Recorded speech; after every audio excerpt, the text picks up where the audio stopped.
Assalamualaikum warahmatullahi wabarakatuh.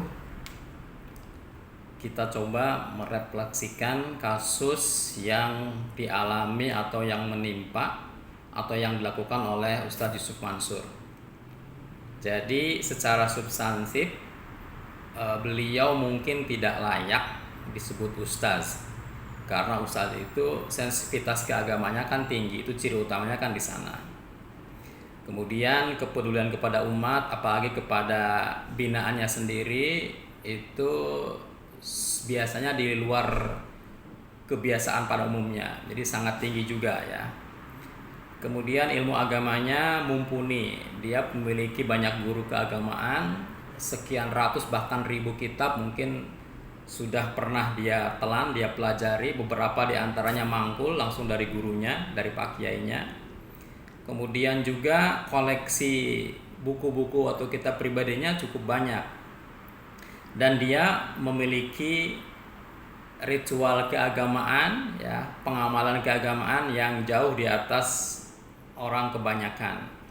Nah, mungkin banyak hal dari apa yang saya paparkan ini tidak ada pada diri Yusuf Mansur, sehingga untuk disebut ustadz ya, ustadz yang real begitu mungkin masih belum ya, belum nyampe ke sana makomnya itu.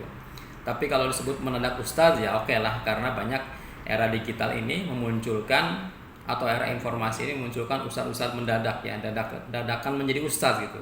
Tidak tahu background keilmuannya dari mana, kemudian viral, mungkin ngajar-ngaji sedikit, memberikan ceramah sana ceramah sini yang isinya tidak begitu dalam tentang agama, kemudian dikenal sebagai ustadz oleh publik.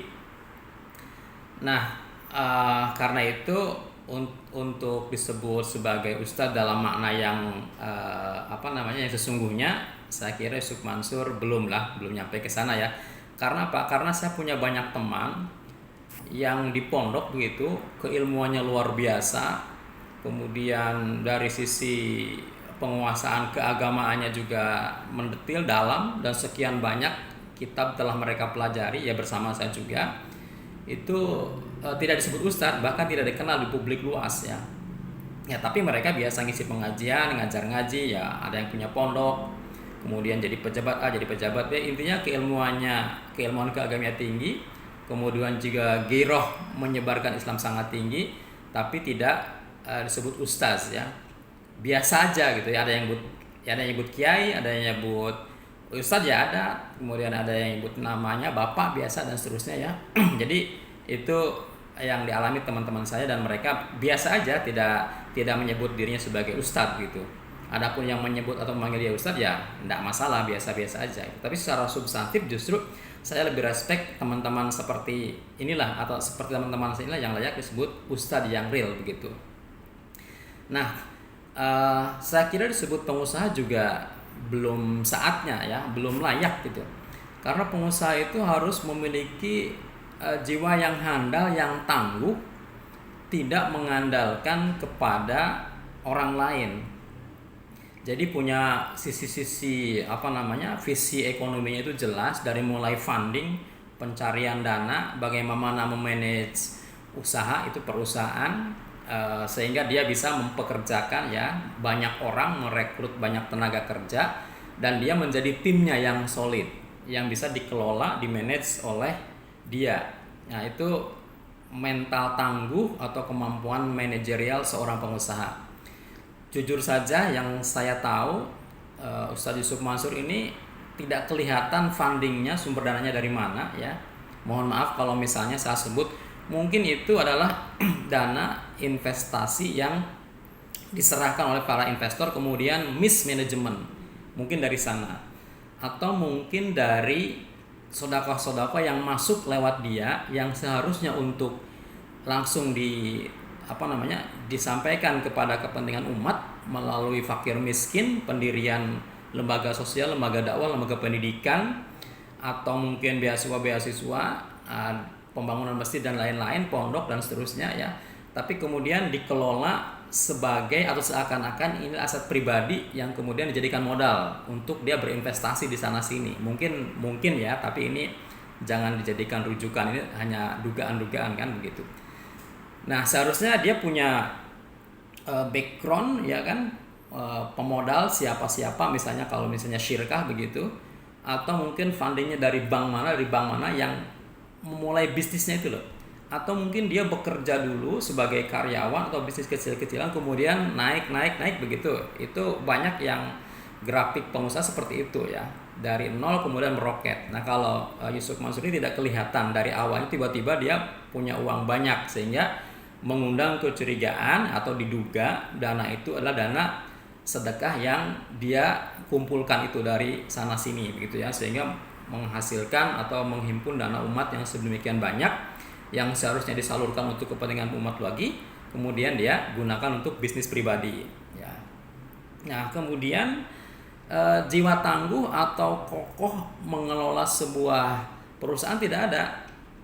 Jadi kalau kita telisik, bisnis apa sih sebenarnya yang menghasilkan uang banyak bagi Yusuf Mansur, yang itu maksudnya perusahaan mana gitu, mana perusahaannya gitu, kan tidak ada. Artinya dia tidak jadi pengusaha gitu.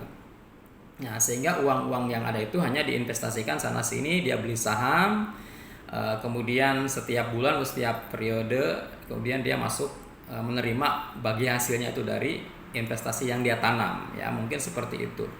Sehingga dalam perjalanannya kita banyak membaca berita ya kan.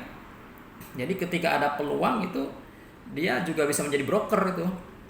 Katanya kasus batu bara itu dia kan tidak menjadi pemain inti kan, hanya menghubungkan atau bagaimana tuh kasusnya kan.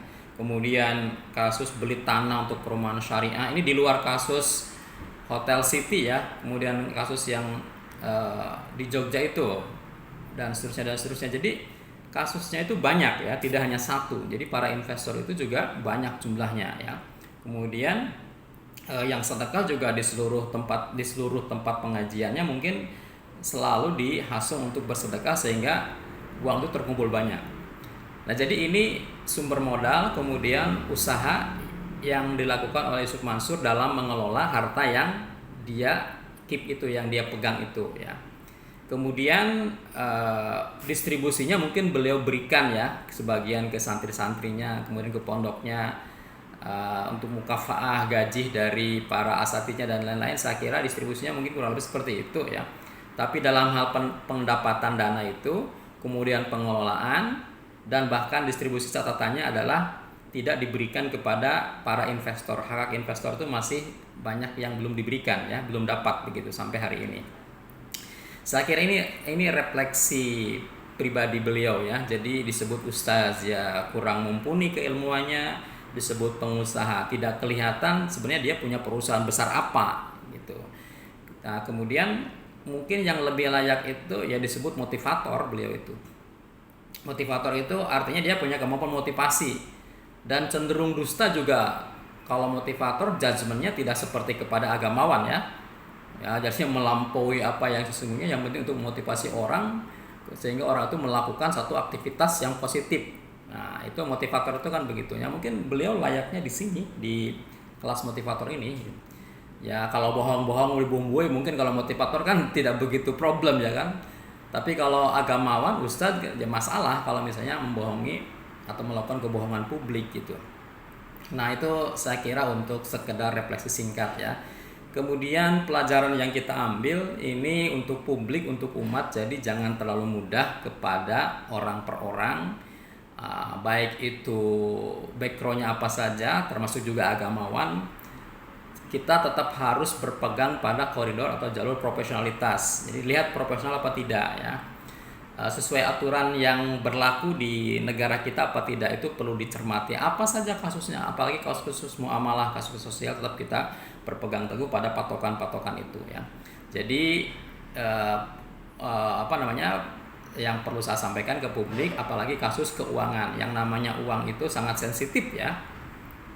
Jadi orang itu bisa pecah kongsinya, bisa pecah persaudaraan gara-gara uang ini. Jadi Islam mengatur kekayaan ini dengan aturan yang detail ya. Bahkan ketika mengatur urusan warisan begitu detail itu Islam mengatur urusan harta benda ini ya. Termasuk juga Kitabul Muamalah tersendiri itu banyak bicara masalah harta benda ini. Bahkan Islam sering mensejajarkan antara jihad dan harta ya kan, sholat dan zakat dan harta juga. Artinya Islam memberikan perhatian yang sangat tinggi kepada urusan harta benda ini. Itu warning atau sekedar masukan kepada publik ya. Kepada yang bersangkutan, kepada Ustadz Yusuf Mansur dan tim ya, ini bukan soal Ustadz Yusuf Mansur pribadi, saya kira timnya ini juga perlu dibenahi ya, perlu diberikan masukan itu. Tolonglah diselesaikan kasus ini cepat-cepatnya ya. Ini sudah ending dari tahun 2021, kemudian akan segera masuk 2022. Harapan saya dan juga yang lain mestinya ya, apalagi yang terlibat, itu hak-hak mereka tolong diberikan ya. Mungkin bukan sekedar uang pokoknya, karena uang pokok yang mengendap itu tahun 2012, 13 dan seterusnya ya, sampai ke tahun 2021 ini sudah sekian tahun. Artinya kalau diputar sendiri, jualan tempe saja misalnya, kan jualan sayur kan sudah jadi berapa juta kan gitu. Jadi itu berikan kepada mereka sesuai dengan kesepakatan di awal. Ya posnya kan banyak. Ustaz Yusuf Mansur kan uangnya di mana-mana, itu nanti bisa diberikan kepada mereka yang jelas kelihatan butuhnya ya. Biasanya mereka atau pada umumnya berasal dari ekonomi di bawah menengah gitu, sehingga kebutuhannya sangat tinggi kepada uang ini ya, sesuai dengan Ustaz Yusuf Mansur dan tim janjikan dulu pada awal-awal itu. Ini refleksi saya. Mudah-mudahan kita ke depan bisa lebih baik, yang bersangkutan bisa mendapatkan hak-haknya, Yusuf Mansur dan tim bisa segera memberikan kepada mereka. Jangan lagi ada klarifikasi yang gak jelas yang justru membuahkan fitnah baru. Lebih baik klarifikasi itu diikuti tindakan real, berikan kepada yang berhak, data dicari, dilengkapi ya. Kemudian bukan sekedar ditambahi, tetapi hak sesuai dengan perjanjian. Sebulan dulu dijanjikan berapa ya, katakanlah tidak plek banget seperti itu, berkurang sedikit tapi tidak apa-apa ya. Yang penting hak-hak mereka itu diberikan sesuai dengan kesepakatan awal. Saya kira itu. Assalamualaikum warahmatullahi wabarakatuh.